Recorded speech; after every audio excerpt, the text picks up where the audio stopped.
Donald Trump at his Colorado Springs rally decided he was gonna take aim at someone super random, it seems, because he went after Brad Pitt. Take a look.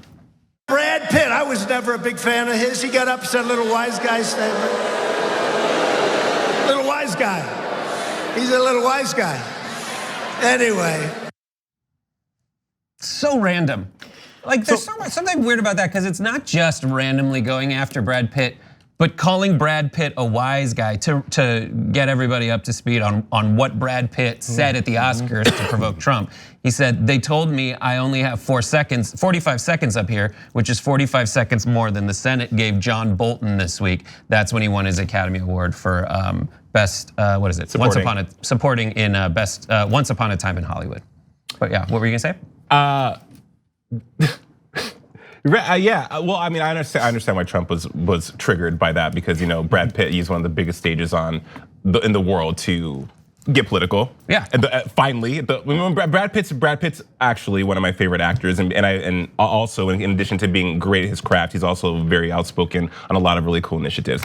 But it was random for Trump to bring up Brad. He could have brought. I mean, it just made no sense. And then little wise guy. Okay, not little. What is what is he in like a Scorsese movie at this point? Absolutely. You're a wise guy, eh? For Brad Pitt, who good luck. So think about the dispute you may have with what Brad Pitt said. Do you dispute that he said it, or do you dispute the facts behind it? Did John Bolton testify for more than 45 seconds? No. So what are we mad about? So the discussion then becomes: are you mad that he said it, or are you mad that it's true? Because you have to agree with the facts. Did John Bolton testify for 45 seconds? No. So what you're mad about is that he's calling it out. You support the fact that John Bolton didn't testify for 45 seconds. So you should applaud what Brad Pitt said. Say, hey, John Bolton didn't testify for 45 seconds. That's what you applauded when it all went down. So what are we upset about? Right. It's just a fact. It's just like if Brad Pitt comes out and says, hey, I want to thank the Academy and the sky's blue.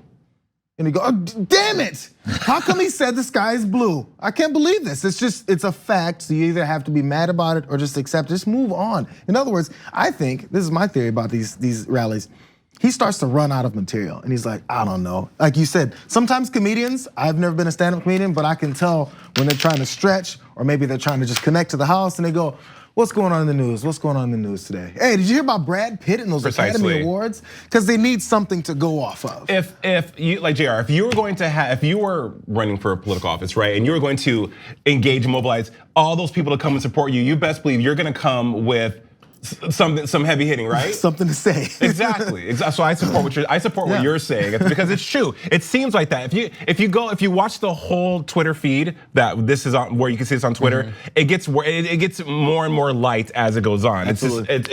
It becomes like, okay, well, I mean, it's very parody to me. There's been rallies when people have been leaving because they're like, this has been 3.5 hours.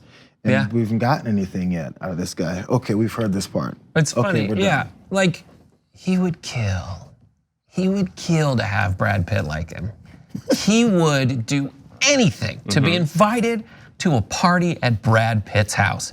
Brad Pitt hanging out with Leonardo DiCaprio, having a great old time. Do you know what Donald Trump would do in order to hang out with him? It'd be orgasmic.